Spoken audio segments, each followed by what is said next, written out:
ओम अज्ञानतिमिरान्धस्य ज्ञानाञ्जनशलाकयः चक्षुरुन्मिलितं येन तस्मै श्रीगुरुवे नमः। हरे कृष्णा। आज गीता श्रृंखला के सत्र क्रमांक 262 में आप सभी भक्तों का हार्दिक स्वागत है। आज हम श्रीमद् भगवद गीता के 7वें अध्याय के जो कि है भगवत ज्ञान श्लोक क्रमांक 24 का अध्ययन करेंगे। तो आइए, श्लोक इस प्रकार है।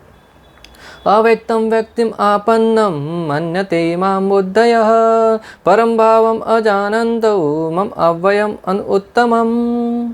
अर्थात भगवान श्री कृष्ण कहते हैं कि बुद्धिहीन मनुष्य मुझको ठीक से न जानने के कारण सोचते हैं कि मैं भगवान कृष्ण पहले निराकार था और अब मैं इस स्वरूप को धारण किया है। वे अपने अल्प ज्ञान के कारण मेरी अविनाशी तथा सर्वोच्च प्रकृति को नहीं जान पाते।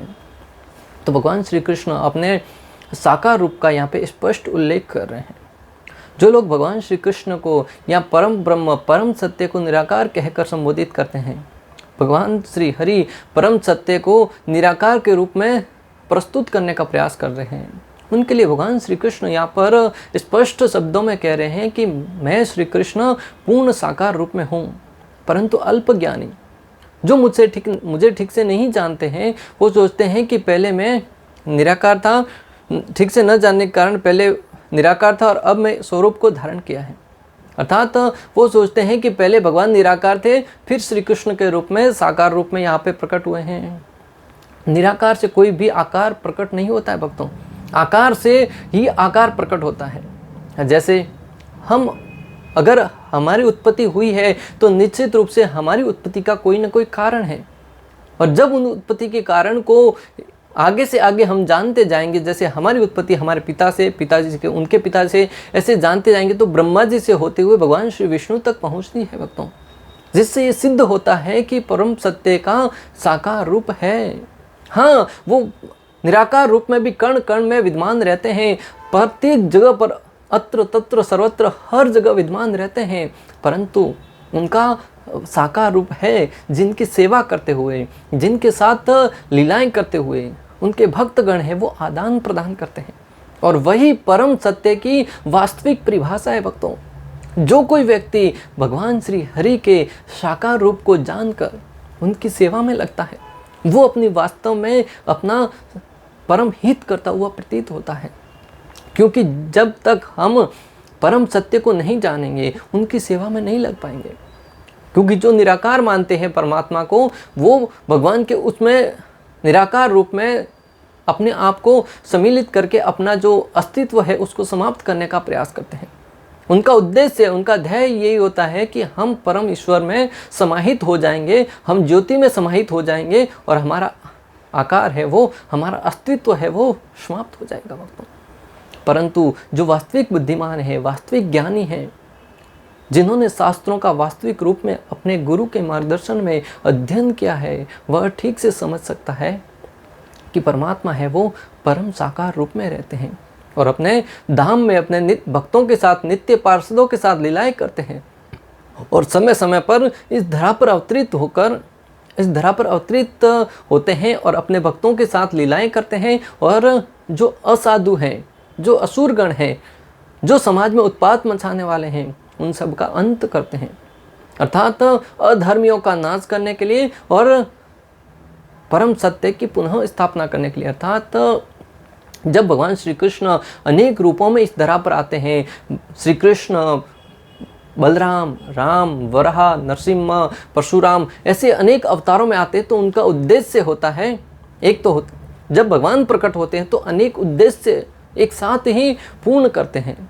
जैसे वो आते हैं तो अपने भक्तों के साथ लीलाएं भी करते हैं, जो असुरगण हैं, असाधु गण हैं, उनका नाश भी करते हैं, और अनेक लीलाएं करते हैं जाते हैं, जिसका श्रवण करके उनके आने वाले भक्त हैं वो अपने हृदय को शुद्ध कर सकें और अपने समय का सही उपयोग कर सकें। इस प्रकार भगवान श्री कृष्ण अपने वास्तविक साकार रूप का इस श्लोक में उल्लेख कर रहे हैं। देवताओं के उपासकों को अल्पज्ञ कहा जा चुका है, और इस श्लोक में निर्विशेषवादियों को भी अल्पज्ञ कहा गया है।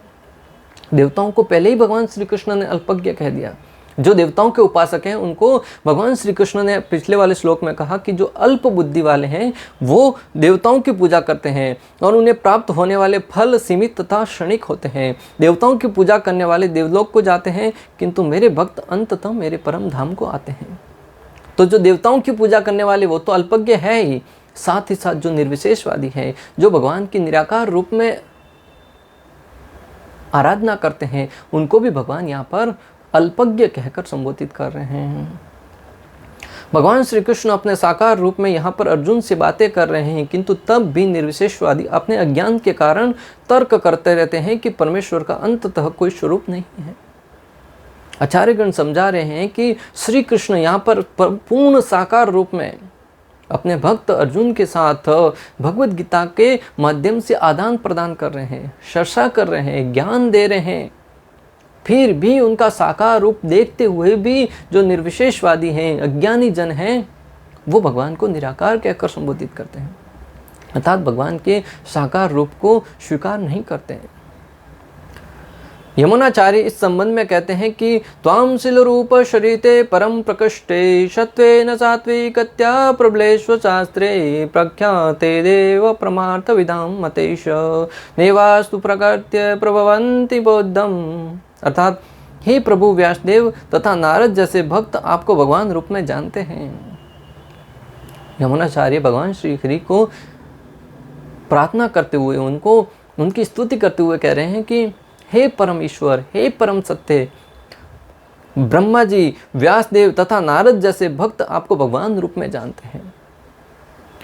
मनुष्य विभिन्न वैदिक ग्रंथों को पढ़कर आपके गुण, रूप तथा कार्यों को जान सकता है और इस तरह आपको भगवान के रूप में समझ सकता है। और मनुष्य भी आपके गुण, रूप और लीलाओं का श्रवण करके उनके माध्यम से आपको जान सकता है। और इस प्रकार आप परम ईश्वर हैं और आपका साकार रूप है, इसके विषय में अगर कोई मनुष्य जानने की जिज्ञासा करे और सही मार्ग के द्वारा अगर जानना चाहे तो वह आपको इस रूप में भी जान सकता है। किंतु जो लोग रजो तथा तमोगुण के वश में हैं, ऐसे असुर तथा अभक्तगण आपको नहीं समझ पाते, परंतु जो असुर गण है या अभक्त गण है वो आपको इस रूप में नहीं जान पाते हैं। ऐसे अभक्त वेदांत, उपनिषद तथा वैदिक ग्रंथों की व्याख्या करने में कितने ही निपुण क्यों न हो, भगवान को नहीं समझ पाते। और ऐसे लोग हैं वो भले ही शास्त्रों के वेदांतों का निरूपण करने में, उनके वेदों की व्याख्या करने में कितने ही निरूपण क्यों न हो, कितने ही निपुण क्यों न हो, कितने ही ज्ञानी क्यों न हो, किंतु वो भगवान को वास्तविक रूप में नहीं जान सकते। अगर भगवान को जानना है तो भक्ति के द्वारा ही जाना जा सकता है। भक्त्या माम अभिजानाति, मात्र और मात्र भक्ति के द्वारा ही हम भगवान को जान सकते हैं। वरना हम अपनी मानसिक कल्पना के आधार पर, मनोधर्म के आधार पर, मानसिक चिंतन के आधार पर तो भगवान के विषय में जानना तो दूर की बात है, उनके विषय में हम चिंतन भी नहीं कर सकते भक्तों। क्योंकि जो परम सत्य है वो मात्र और मात्र जब भगवान की अहेतु की कृपा होगी ना, तभी भक्त भक्ति के द्वारा भगवान को जान सकता है।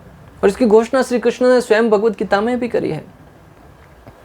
ब्रह्म संहिता में यह बताया गया है कि केवल वेदांत साहित्य के अध्ययन से भगवान को नहीं समझा जा सकता। अब ब्रह्म संहिता में भी ब्रह्मा जी ने, जो सृष्टि के प्रथम जीव हैं, भगवान श्री हरि के प्रथम पुत्र हैं, उन्होंने इसकी घोषणा करी है कि मात्र वेदाध्ययन के द्वारा परम सत्य को नहीं जाना जा सकता। परम पुरुष को केवल भगवत कृपा से ही जाना जा सकता है। परम पुरुष को केवल भगवत कृपा से। जब कोई भक्त परम श्रद्धा के साथ अपने गुरु के मार्गदर्शन में भगवान श्री हरि की भक्ति करता है, निस्वार्थ भाव से सेवा भाव करता है, और जब भगवान श्री कृष्ण प्रसन्न होते हैं और अपने भक्त के ऊपर कृपा करने के उद्देश्य से उनको आशीर्वाद देते हैं, तब वो भक्त है वो भगवान को उनके बारे में जान सकता है। जो लोग परम सत्य को निर्विशेष करके मानते हैं वे अबुद्धे बताए गए हैं। जो परम सत्य को, परम ईश्वर को निर्विशेष कहकर मानते हैं उनको अबुद्धेय अर्थात बुद्धिहीन, जिनकी बुद्धि नहीं है, ऐसा माना गया है। अबुद्धेय अर्थात बुद्धिहीन माना गया है। श्रीमद् भागवतम में बताया गया है कि निर्विशेष ब्रह्म से ही परम अनुभूति प्रारंभ होती है, जो ऊपर उठती हुई अंतर्यामी परमात्मा तक जाती है, किंतु परम सत्य की अंतिम अवस्था तो भगवान है। श्रीमद् भागवतम में वर्णन आता है कि जो प्रारंभिक अवस्था है वो निर्विशेष ब्रह्म से प्रारंभ होते हुए जैसे जैसे भक्त है वो आध्यात्मिकता में प्रगति करता है, परमात्मा के लेवल तक पहुंचता है, और जब और उन्नति करता है तो जो परम ज्ञानी है, जो परम ईश्वर के विषय में जानता है, वो भगवान के स्वरूप के बारे में जानेगा, तभी वो वास्तविक बुद्धिमान माना जाएगा। अर्थात जो ब्रह्म से लेके प्रारंभ करता वो भी गलत नहीं है, परंतु उसकी वो प्रारंभिक अवस्था है। जिस प्रकार कोई विद्यार्थी प्रथम क्लास से प्रारंभ करते करते आगे बढ़ता जाता है, वैसे वैसे उसका ज्ञान है वो ज्ञान में वृद्धि होती जाती है, और अंततः वो उस सर्वश्रेष्ठ ज्ञान तक पहुंचता है जहां पे जाकर वो समस्त प्रकृति के बारे में, इस संसार के बारे में सब कुछ जानता है। अर्थात अपने जिस विषय में वो पढ़ाई कर रहा है, अध्ययन कर रहा है, उसकी वास्तविकता को ठीक ठीक जान पाता है। तब उसको प्रथम क्लास वाले को पूर्ण ज्ञानी मानेंगे, या जो प्रथम क्लास से पढ़ता हुआ आगे बढ़ा है उसको? निश्चित रूप से जिन्होंने सारी की सारी कक्षाओं को पार करते हुए परम स्तर तक पहुंचा है, वह वास्तविक ज्ञानी है। उसी भांति आध्यात्मिकता में भी जो ब्रह्म से प्रारंभ करते हुए परमात्मा से होता हुआ भगवान के स्वरूप को स्वीकार करता है, वहां तक समझता है, वह व्यक्ति परम ज्ञानी है। आधुनिक निर्विशेषवादी तो और भी अधिक अल्पज्ञ हैं, क्योंकि वे अपने ज्ञानी पूर्वगामी शंकराचार्य का भी अनुसरण नहीं करते, जिन्होंने स्पष्ट बताया है कि कृष्ण परम ईश्वर है। और जो आधुनिक निर्विशेषवादी हैं उनको तो और भी अल्पज्ञ कहकर संबोधित कर रहे हैं श्रील प्रभुपाद, क्योंकि जो उनके पूर्वगामी शंकराचार्य हैं उन्होंने भगवान श्री कृष्ण के साकार रूप को स्वीकार किया था, वो उनका भी अनुगमन नहीं करते।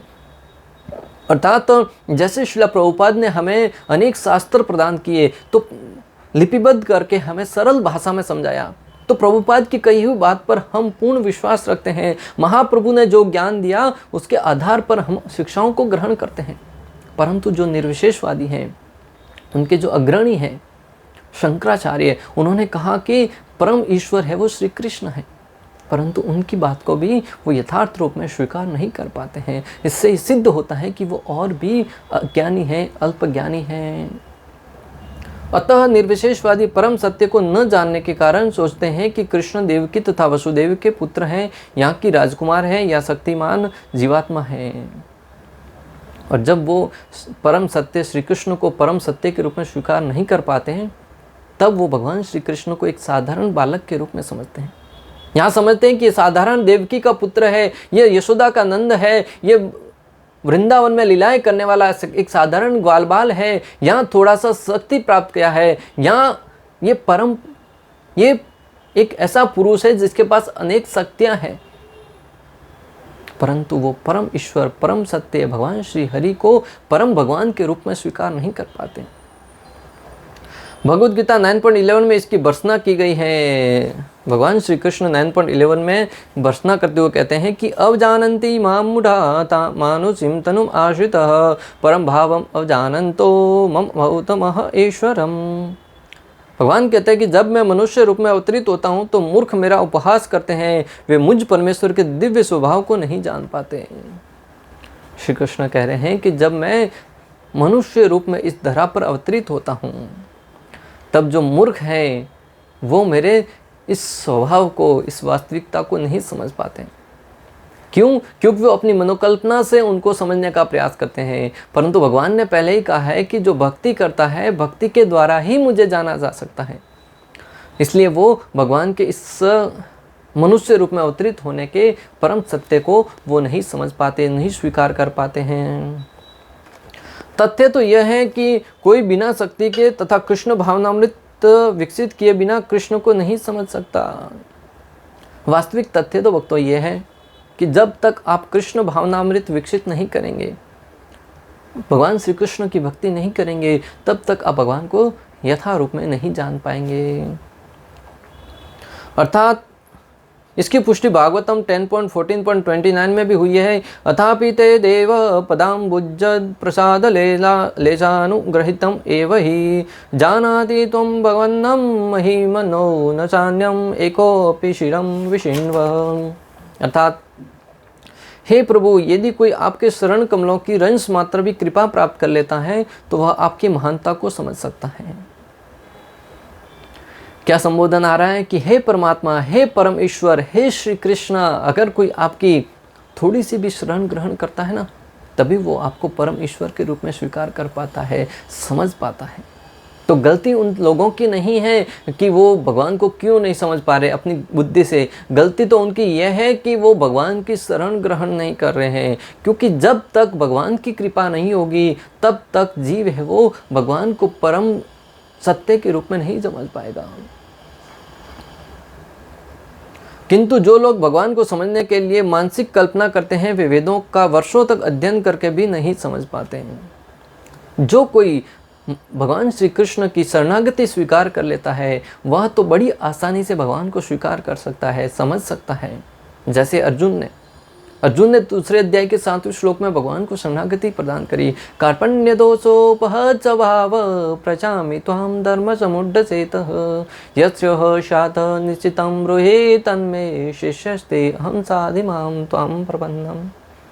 अर्जुन ने कहा कि हे कृष्ण, मैं अपनी शक्ति से, मैं अपनी मानसिक चिंतन से अपने आगे का रास्ता प्रशस्त नहीं कर पा रहा हूँ, इसलिए मैं आपको गुरु रूप में स्वीकार कर रहा हूँ। आप कृपा करके जो मेरे लिए श्रेष्ठकर हो वह मुझे निश्चित रूप से बताइए। जब गुरु को रूप में स्वीकार किया भगवान श्री कृष्ण को, तब भगवान ने भगवद गीता का ज्ञान दिया और अपने एक एक गुह्य तत्व को अर्जुन के समक्ष प्रकट किया। आज तक अर्जुन को कभी नहीं बताया था कि मैं ईश्वर हूँ, अहम सर्वस्य प्रभो पितामहस्य जगतो माता धाता पितामह। ऐसा कोई भी श्लोक श्री कृष्ण ने अर्जुन के समक्ष प्रस्तुत नहीं किया था। श्री कृष्ण और अर्जुन एक सखा के रूप में, मित्र के रूप में, भाई के रूप में साथ में आदान प्रदान कर रहे थे। एक साथ उठते थे, एक साथ बैठते थे, एक साथ खाना खाते थे और हंसी मजाक करते थे। क्यों? क्योंकि अर्जुन है वो भगवान के साथ मित्रवत व्यवहार कर रहा था। परंतु जब अर्जुन ने भगवान को शरणागति प्रदान करी, उनकी शरण ग्रहण करी, तब भगवान ने परम सत्य का निरूपण किया, परम ज्ञान प्रदान किया, जिसके द्वारा अर्जुन ने भगवान श्री कृष्ण को परम ईश्वर के रूप में स्वीकार किया। और 9वें अध्याय में भगवान श्री कृष्ण को अर्जुन ने परम ईश्वर के रूप में स्वीकार किया, जिसमें भगवान ने परम गुह्य ज्ञान अर्जुन को प्रदान किया। तब अर्जुन है वो निश्चित रूप से भगवान के एक एक स्तर के बारे में, भगवान की पूर्ण शक्तियों के बारे में, और विशेष रूप से जब भगवान ने अपना विश्व रूप दिखाया, विराट रूप दिखाया, तब अर्जुन ने उनको पूर्ण सत्य के रूप में, परम ईश्वर के रूप में स्वीकार किया। और अर्जुन भगवान से प्रार्थना करने लगा कि आज तक मैं आपके साथ एक साधारण व्यक्ति की भांति आदान प्रदान करता रहा, मुझसे बहुत बड़ी गलती हो गई, बहुत बड़ा अपराध हो गया, मुझे क्षमा कर दो। तो यहाँ पे सिद्ध हो रहा है कि अगर कोई व्यक्ति श्री कृष्ण को जब तक शरणागति नहीं स्वीकार करेगा तब तक वो उनको परम ईश्वर के रूप में नहीं समझ पाएगा। दूसरी तरफ अगर कोई व्यक्ति कई हजार वर्षों तक वेदाध्ययन भी क्यों ना कर ले, शास्त्रों का निचोड़ निकालने का प्रयास भी क्यों ना कर ले, परंतु जब तक वो शरणागति स्वीकार नहीं करेगा तब तक वो भगवान को परम ईश्वर के रूप में नहीं समझ पाएगा। वसुदेव जी जब तक श्री कृष्ण को अपने पुत्र के रूप में समझ रहे थे तब तक वो एक साधारण व्यक्ति के रूप में उनके साथ आदान प्रदान कर रहे थे, परंतु जब उन्होंने श्री कृष्ण को परम ईश्वर के रूप में जाना, तब भागवत में वर्णन आता है कि बहुत ही सुंदर स्तुति करते हैं वसुदेव जी भगवान श्री कृष्ण की। कोई न तो मनोधर्म द्वारा, न ही वैदिक साहित्य की व्याख्या द्वारा भगवान श्री कृष्ण या उनके रूप को समझ सकता है, केवल भक्ति के द्वारा ही उन्हें समझा जा सकता है। जैसा कि भगवद गीता 18.55 में भी भगवान श्री कृष्ण कहते हैं, भक्त्या माम अभिजानाति वन अस्मि न तत्वतः ततो माम तत्वतो ज्ञात्वा विचते तद अंतरम।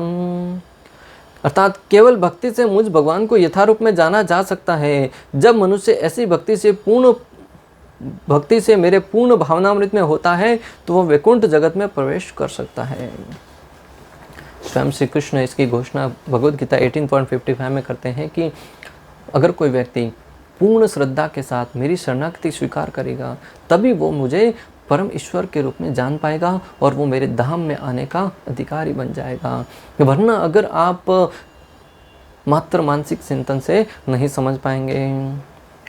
भगवत गीता से हम स्पष्टतया समझ सकते हैं कि देवताओं के रूप तथा परमेश्वर का रूप साथ साथ विद्वान है और श्री कृष्ण सच्चिदानंद रूप है।